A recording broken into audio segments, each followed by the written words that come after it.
इस कार्यक्रम के पुण्यार्जक हैं सुप्रभ उवाच भक्त परिवार सोलापुर। समीचीन विकल्पों का सम्यक समाधान।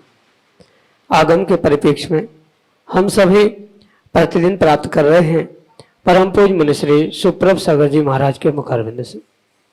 देश के विभिन्न प्रांतों से अनेक समीचीन विकल्प हमें यहाँ प्रतिदिन प्राप्त हो रहे हैं और परम पूज्य मुनिश्री उनका हम सबको सम्यक समाधान प्रदान कर रहे हैं। प्रारंभ करते हैं आज का सम्यक समाधान। और आज का पहला विकल्प आष्टा मध्य प्रदेश से श्रीमती चंदा जैन, डॉक्टर मगन जैन परम पूज्य मुनिश्री के चरणों में बारंबार नमोस्तु निवेदित करते हुए अपना समीचीन विकल्प रख रहे हैं कि महाराज जी तत्तार सूत्र जी के 7वें अध्याय के 11वें सूत्र में सत्व शब्द किस प्रयोजन से लिया गया है। हमारे समीचीन विकल्प का सम्यक समाधान करने की अनुकंपा करें। नमोस्तु महाराज जी, नमोस्तु। मैत्री प्रमोद कारुण्य माध्यस्थानी च सत्वगुणाधिक क्लेश मानव विनियज। इस सूत्र को देते हुए आचार्य उमास्वामी भगवान उन 4 भावनाओं को जीवों को समझाने का प्रयास करते हैं, जहाँ इन भावनाओं के द्वारा जीव अपने आप को खुश या सुखी कर सकता। वहाँ पर जब इन 4 भावनाओं को कहा मैत्री, प्रमोद, कारुण्य और माध्यस्थ, इन 4 भावनाओं को या इन 4 विषयों को जीव किसके साथ करे, या मैत्री करनी है तो किसके साथ, प्रमोदित होना है तो किसको देखकर, कारुण्य भाव लाने हैं, करुणा लानी है तो किसके निमित्त से, और जो माध्यस्थ होना है तो किसके साथ। इन 4 भावनाओं को या 4 विषयों को 4 प्रकार के जीवों के साथ जोड़ते हुए क्रम से आचार्य भगवान कहते हैं सत्व, गुणाधिक, क्लिश्यमान और अविनयेषु। यानी यहाँ जो सत्व शब्द का प्रयोग किया है, वहां सत्व से आचार्य भगवान सभी जीव द्रव्यों को ग्रहण करते। जिनके पास सत है जीवत्व का, ऐसे उन सभी जीव द्रव्यों को ग्रहण करते हुए वहां आचार्य भगवान ने सत्व शब्द ग्रहण किया। क्योंकि अनेक प्रकार से जीव द्रव्य की व्याख्या आगम में प्राप्त होती है। कहीं 1 इंद्रिय, 2 इंद्रिय, 3 इंद्रिय, इंद्रियों की अपेक्षा से जीव के भेद कहे हैं। कहीं उन्हीं जीवों को भूत, स्थावर या बादर, सूक्ष्म अनेक प्रकार से उनका विभाजन किया। उनमें से जीव को सामूहिक रूप से ग्रहण करने वाला शब्द है सत्व। तो जहां जीवत्व का सत्व होता है, सत होता है, ऐसे उस जीव द्रव्य को ही सत्व का।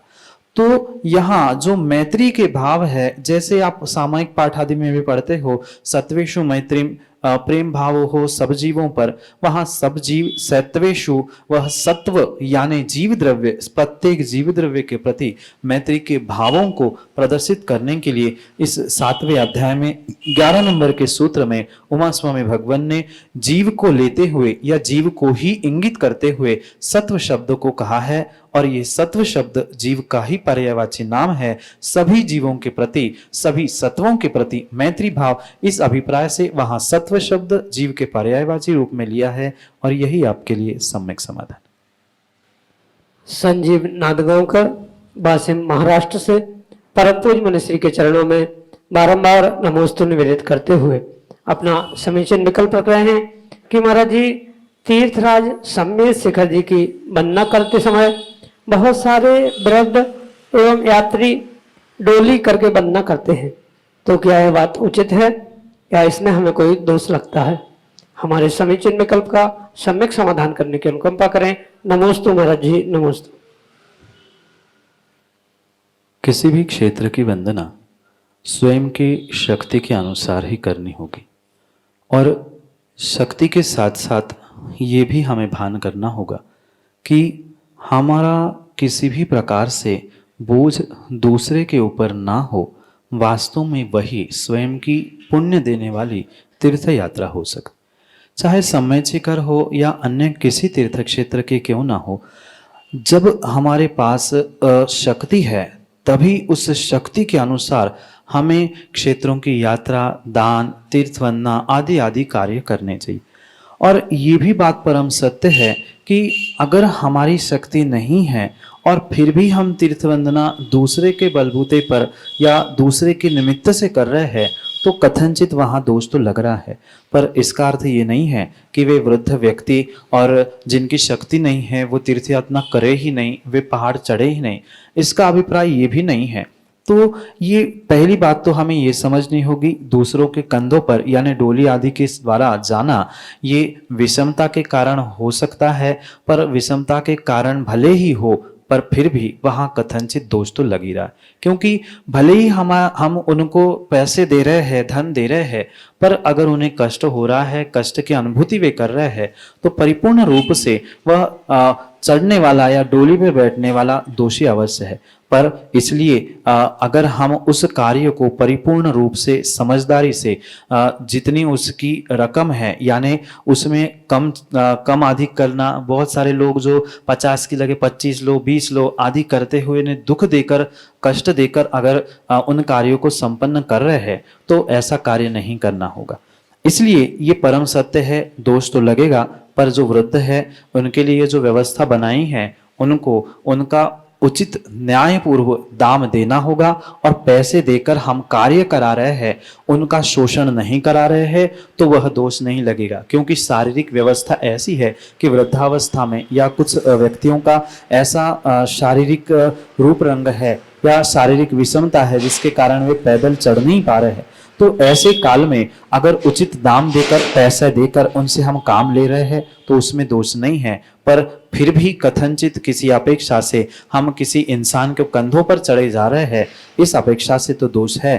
पर तीर्थ क्षेत्र की यात्रा जो भले ही डोली से हम अगर सच्चे भावों से कर रहे हैं तो नियम से पुण्य का भी आश्रय होगा, पर जितना पुण्य का आश्रम स्वयं के पैरों से चढ़ने पर स्वयं के पैरों से किए हुए उस तीर्थ वंदना का होता है उतना फल अवश्य नहीं मिलेगा।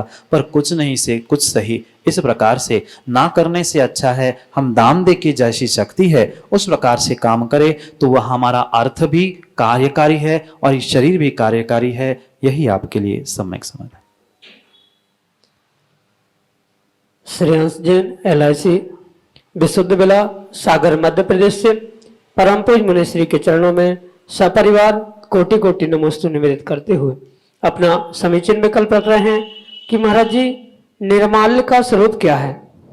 जैसे कहीं बोलियां हो रही हैं और एक सीमा तक हम बोली बोलते हैं, यदि हमें वह बोली नहीं मिलती तो क्या उसमें भी निर्माल्य का दोष लगेगा, एवं उस निर्माल्य से क्या पाप का आश्रय होता है।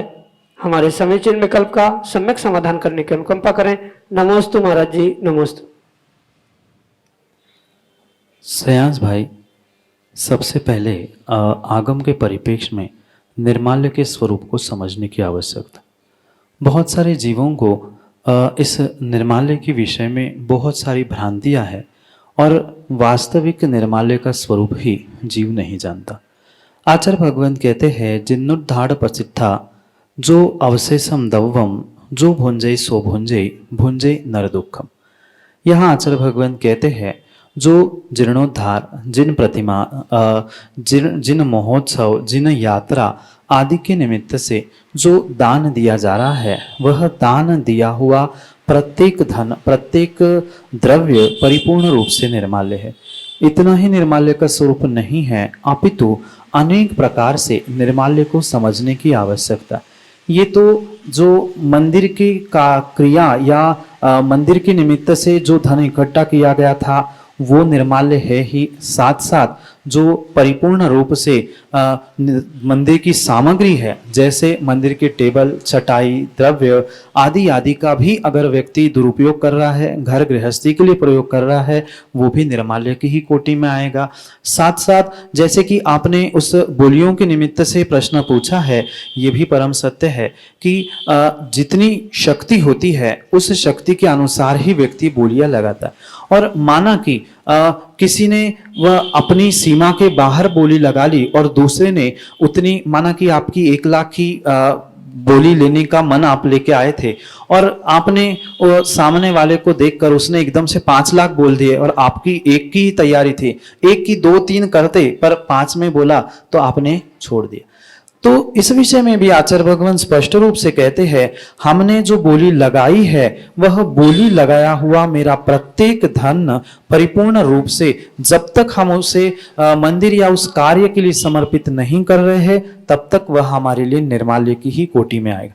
माना कि जो 1 लाख की आपने मानसिकता बनाई थी कि हमें 1 लाख रुपए मंदिर के लिए देने हैं या ये बोली लेनी है, माना कि वो बोली आपको नहीं मिली, पर फिर भी आपने जो 1 लाख के भाव बनाए थे वह 1 लाख का धन आपके लिए जिस समय आपने वह 1 लाख तक की बोली लगाई थी वह परिपूर्ण रूप से निर्माल्य की ही श्रेणी में आने वाला है। इसलिए हम बोली लगाते समय, भाव बनाते समय भी उसका बहुत गहरे से विचार करके ही निर्णय करना होगा। और हमने देव शास्त्र गुरु के सामने अगर वे बोली को प्राप्त कर लिया है तो इस बात का भी हम विचार करें कि वह धनराशि हमारे लिए निर्माल्य तो हो ही गई है, पर साथ साथ ये भी बात हम समझे कि हमने देव शास्त्र गुरु के निमित्त से या उनके साक्षी पूर्वक जो संकल्प या भावना भाई थी वह भावना को हमें पूर्ण करने की अति आवश्यकता होती। माँ वर्तमान में बहुत सारे ऐसे स्थानों पर देखने में आता है कि व्यक्ति मात्र बोलियां लगाने के लिए पहुंचता है और वह जैसे बोलियों का काम हो गया घर चला गया, पर यह परिपूर्ण रूप से गलत है। हमने अगर बोली बढ़ाने के लिए सहयोग करते हुए कुछ राशियां भी बोली है तो हमें उन राशियों को निर्माल्य का ही सेवन करने का पाप लगेगा। इसलिए हम जितनी देने की शक्ति है उस अनुसार से बोली लगाए, और बोली लगाई है तो परिपूर्ण रूप से उतनी राशि मंदिर में जमा करे, तभी हम निर्माल्य से बच सकते। साथ में निर्माल्य के दोष को कुंद स्वामी की अपेक्षा से रणसार ग्रंथ में अगर हम समझे तो रणसार ग्रंथ में आचार्य कुंद स्वामी कहते हैं, जो भी इस निर्माल्य का सेवन करता है, जो देने योग्य वस्तु थी और हम देने से मुकर रहे हैं, तो परिपूर्ण रूप से वह लूला, लंगड़ा, अंधा, काना, बहिरा आदि मनुष्य पर्याय को प्राप्त करने के बाद भी प्राप्त करेगा। और मनुष्य पर्याय का आश्रयबंध पहले नहीं किया है तो नियम से वह 60,000 वर्ष तक विष्ठा में प्रभुभय कीड़ा बनने की संभावना है। संभावना क्या, वह मायाचार्य भी कर रहा है और परिपूर्ण रूप से आगम के विरुद्ध कार्य करने से 60,000 वर्ष तक विष्ठा में कीड़ा बनेगा निर्माल्य का सेवन करने वाला। और अन्य आचार्यों की अपेक्षा से भी आचार्य भगवान कहते हैं, जो इन द्रव्यों का सेवन करता है, निर्माल्य का सेवन करता है, तो परिपूर्ण रूप से नरक निगोद से कम उसकी छुट्टी होने वाली नहीं है। यानी कि नरक निगोद त्रियंज में भी वह 60,000 वर्ष तक विष्ठा का कीड़ा और पिछले पुण्य के उदय से मनुष्य भी बन गया, तो लूला, लंगड़ा, अंधा, काना जो वर्तमान में भी आपके सामने दिख रहे हैं वह परिपूर्ण रूप से इन दोषों से युक्त होता है। इसलिए प्रयास हम यही करें, हमारी जितनी शक्ति है उतना ही हम बोली लगाने का प्रयास करें, जितनी हम तुरंत दे सके वास्तव में वही बोलिए। एक बात और मैं श्रेयांश भाई आपसे कहना चाहता हूं, अगर हमने 2-4 करोड़ की 10-20 करोड़ की बोली ले ली और हमारी ये गुंजाइश है नहीं है वर्तमान देने की, और हम ये सोचे कि हम 10 वर्ष में, 50 वर्ष में, 25 वर्ष में या जीवन तक देंगे, तो जब तक उस बोली के पैसे हम मंदिर में जमा नहीं कर रहे हैं तब तक हम निर्माल्य का ही सेवन कर रहे हैं। इसलिए जितनी शक्ति आज मेरे पास है उतनी शक्ति, हाँ कुछ विषमता है, 2-4-6 महीने, साल भर में हम उसकी व्यवस्था करें, पर ऐसा नहीं होता कि जिंदगी भर या हमने हमारे आने वाली पीढ़ियों उसको चुकाते रहे। ऐसी वास्तव में बोली या दान की व्यवस्था आगम में नहीं लिखी गई। इसलिए ये दान को या किसी भी सामग्री को देते समय निर्माल्य का बहुत विचार विवेक पूर्वक ही हमें कार्य करना होगा। शक्ति के अनुसार हम उन दान आदि को प्राप्त करें।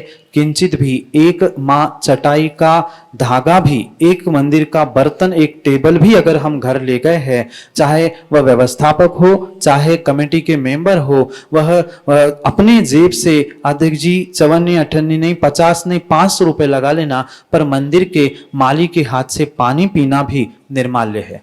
फिर सोचे कि हमने जो बोली लगाने के भाव बनाए थे उस बोली लगाने के भावों को अगर हमने पूर्ण नहीं किया तो वह भावों से हमने निर्माल्य का सेवन किया है और पैसों को घर में रखते हुए भी सेवन किया है। इसलिए 60,000 वर्ष विष्ठा में कीड़ा बनने से बचना है, लूला, लंगड़ा, अंधा आदि बनने से बचना है, नरक निगोद की यात्रा से बचना है, तो इस निर्माल्य से बचने की आवश्यकता है। और भी बहुत सारा सूक्ष्म व्याख्यान इस निर्माल्य के विषय में समझने की आवश्यकता है, पर समय का अभाव होने से आपके लिए संक्षेप में निर्माल्य के विषय में यही सम्यक समाधान। श्रीमती विमला चौधरी, बाहुबली कॉलोनी, सागर, मध्य प्रदेश से परम पूज्य मुनिश्री के चरणों में बारंबार नमोस्तु निवेदित करते हुए अपना समीचीन विकल्प रख रहे हैं कि महाराज जी, मिथ्यात अवस्था में नरक आयु का बंध होने पर छायक सम्यक दृष्टि को देश संयम हो सकता है या नहीं। हमारे समीचीन विकल्प का सम्यक समाधान करने की अनुकंपा करें। नमोस्तु महाराज जी, नमोस्तु।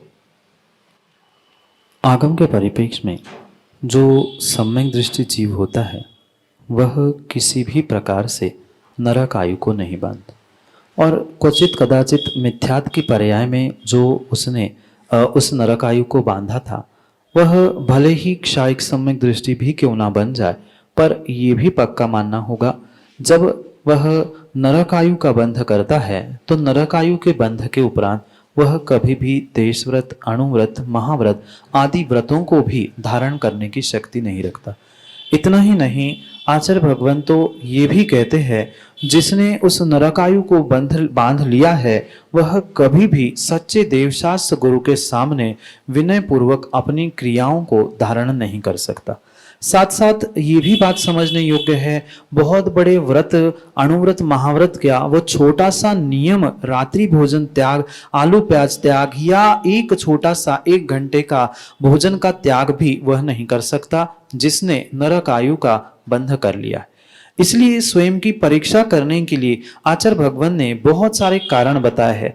मात्र इतना ही नहीं, जिसने नरक आयु आदि खोटी आयुओं का, खोटी गतियों का बंध कर लिया है वह जीवन में कभी भी सच्चे भावों के साथ निर्ग्रंथ गुरु के हाथ पे ग्रास नहीं रख सकता, वह सच्चे भावों से दान भी कभी नहीं दे सकता। इसलिए इन सभी कारणों से हम अपनी पहचान करें कि क्या हमने नरक आयु का बंध तो नहीं कर लिया। अगर हमारे दान देने के, मुनिराजों के हाथ पर ग्रास रखने के या पूजा पाठ करने के या किसी प्रकार से नियम व्रत लेने के भाव भी नहीं हो रहे हैं तो वह परिपूर्ण रूप से नरक आयु का बंध हो चुका है, ये निर्णय करना होगा।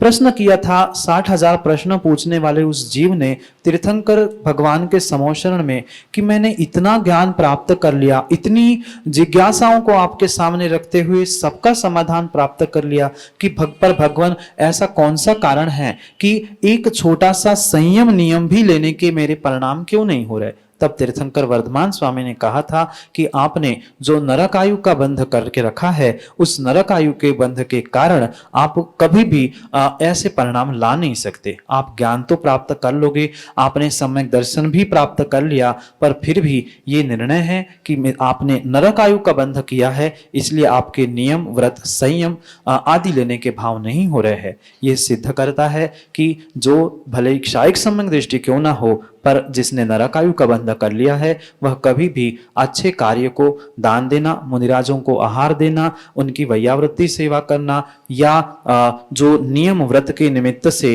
परिणाम करना या साक्षात जीवन में नियम संयम को धारण करना, यह नरक आयु का बंधक नहीं कर सकता। यही आपके लिए सम्यक समाधान।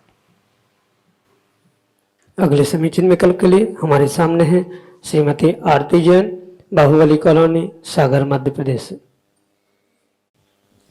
महाराज जी के चरणों में मेरा बारंबार नमोस्तु नमोस्तु नमोस्तु। महाराज जी, मेरा प्रश्न है पुरुषार्थ और पुण्य में बैलेंस कैसे बनाएं। कभी हम पूरा पुरुषार्थ करते हैं तो हमारा पुण्य कम पड़ जाता है, और कभी हमारा पुण्य रहता है तो हमारा पुरुषार्थ कम पड़ जाता है। इस प्रकार हम दोनों में सामंजस्य कैसे बनाएं जिससे हमारा काम हो सके। नमोस्तु महाराज जी, नमोस्तु महाराज जी, नमोस्तु महाराज जी। बहुत अच्छा प्रश्न है माँ। जिसने जीवन में पुण्य और पुरुषार्थ, भाग्य और पुरुषार्थ, इन दोनों में बैलेंस बनाना सीख लिया है वह परिपूर्ण रूप से जीवन में अपने प्रत्येक कार्य में सफल होता है। पिछली पर्याय का जो पुरुषार्थ था वह आज के लिए पुण्य है, और आज का मेरा पुरुषार्थ आने वाले समय के लिए पुण्य पाप बनता है। इस बात को जिसने निर्णय किया है या इस बात का जिसके पास निर्णय है वह प्रतिपल पुरुषार्थ करता रहता है। व्यक्ति ये सोचे कि जब काल लब्धि आएगी या पुण्य आएगा उदय में तब मैं पुरुषार्थ करूंगा और तब मेरा कार्य सिद्ध होगा, तो ये कतई संभव नहीं है। जीवों के लिए, मनुष्य के लिए सतत पुरुषार्थरत रहना यही एक श्रेष्ठ कार्य है। पुण्य पाप ये तो कर्माधीन व्यवस्था थी। जैसे जैसे पुण्य पाप उदय में आएगा वैसे वैसे आपका पुरुषार्थ फलीभूत होगा।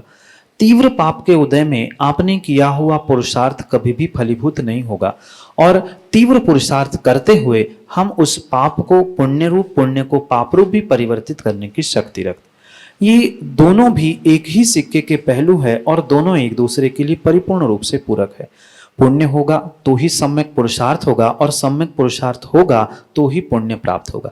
इसलिए मनुष्यों के लिए तो विशेष रूप से उस पुण्य क्रियाओं को करते हुए पुरुषार्थ करने की सतत आवश्यकता है, जिसके कारण से ये हमें बोध हो जाए कि हमारा पुरुषार्थ का फल हमें कब मिलेगा, क्योंकि ये हमें ज्ञात नहीं है, ये केवली गम्य विषय है। सतत पुरुषार्थ करके ही हमारा पुण्य का उदय बढ़ने वाला है। ऐसा ही हमारा अगर भाग्य है, ऐसा ही पुण्य है, तो हमें सतत पुरुषार्थ करना होगा, क्योंकि कब वह पुण्य पकने वाला है या कब पुरुषार्थ फलीभूत होने वाला है, इसका निर्णय हमारे पास नहीं है। इसलिए जो सतत किया हुआ पुरुषार्थ ही हमारी पुण्य वृद्धि के लिए कार्यकारी हो सकता है। और वह ये भी सत्य है कि पुण्य के अभाव में पुरुषार्थ और पुरुषार्थ के अभाव में पुण्य कार्यकारी नहीं बनता। दोनों को युगपत बैलेंस बनाने के लिए हमें पहले तो ये निर्णय करना होगा, पुण्य जब उदय में आए तब आए, हमारा आज का पुरुषार्थ मेरे कल आने वाले समय के लिए पुण्य बनने। इसलिए भले ही मेरे काम आज नहीं बन रहे हैं पिछले पाप के उदय से, पर आज मैं पुरुषार्थ करना छोड़ दूंगा तो आने वाले कल में वो भी काम नहीं बनेंगे। इसलिए सतत अभ्यास, सतत पुरुषार्थ यही उस पुण्य की प्राप्ति का और कार्य की सफलता का निमित्त बन सकता है। इस प्रकार से हम अपने पुण्य को प्राप्त करने के लिए सफल पुरुषार्थ करते रहे और सफल पुरुषार्थ से योग्य पुण्य प्राप्त करते रहे। इस प्रकार से हम जीवन में बैलेंस बनाते हुए अपने आप को यशस्वी या सफल बना सकते हैं। यही आपके लिए सम्यक समाधान। अगले समीचीन विकल्प लिए श्रीमती चंद्रकांता जैन, बाहुबली कॉलोनी, सागर, मध्य प्रदेश से। द्वय मुनिवर के चरणों में मेरा और मेरे परिवार की ओर से बारंबार नमोस्तु नमोस्तु नमोस्तु। महाराज जी, मेरा प्रश्न ये है, भव्य और अभव्य की पहचान कैसी करें, कृपया इसका समाधान कीजिए। नमोस्तु महाराज जी, नमोस्तु महाराज। माँ, भव्य अभव्य की पहचान किसी थर्मामीटर आदि से नहीं हो सकती। वह परिपूर्ण रूप से जीव की स्वयं की अंतरंग परिणति और परिणामों से ही इसका निर्णय किया जा सकता है। ये परम सत्य समझने की आवश्यकता है कि जो भव्य जीव है वह आने वाले समय में सम्यक दर्शन प्राप्त करके मोक्ष आदि प्राप्त करने की संभावना होती, पर अभव्य मिथ्या दृष्टि जीव कभी भी उस मोक्ष सिद्धि को प्राप्त नहीं कर सकता। इस कारण से इस परम सत्य को हम समझे कि ये जो अंतरंग की परिणति है, उसका देवशास्त्र गुरु के प्रति कैसा रुझान है, देवशास्त्र गुरु के प्रति उसका समर्पण कैसा है, उसकी श्रद्धा कैसी है, वह किस कारण से कैसी परिणति कर रहा है, उस पर यह निर्भर करता है कि यह जीव भव्य है कि अभव्य है। परम सत्य बात तो यही है, आप उस जीव की भवितव्यता या अभवितव्यता या भव्यपना अभव्यपना मात्र दो ही व्यक्ति जानते हैं, एक व्यक्ति स्वयं और एक दूसरा स्वयं हो सर्वज्ञ केवली। उनके अलावा अन्य कोई भी उसका सम्यक निर्णय नहीं कर सकता। इसलिए इस बात का हम परिपूर्ण रूप से निर्णय करें कि बहिरंग रूप से हम किसी को भव्य कहे, अभव्य कहे, सम्यक दृष्टि कहे, मिथ्या दृष्टि कहे, ये मात्र बहिरंग रूप से आपका कहना हो सकता है, पर परम सत्य तो यही है, जीव स्वयं ही अपनी परिणाम परिणति से भवितव्यता या अभव्यपना की पहचान करने वाला हो सकता है। इसलिए भव्य अभव्य की पहचान किसी भी प्रकार से बहिरंग रूप से नहीं की जा सकती। उसकी अंतरंग की परिणाम, श्रद्धा, समर्पण, विश्वास, तत्वों को जानना, उसका निर्णय, उसका सम्यक दर्शन आदि आदि के प्रत्ययों से ही उसकी पहचान की जा सकती।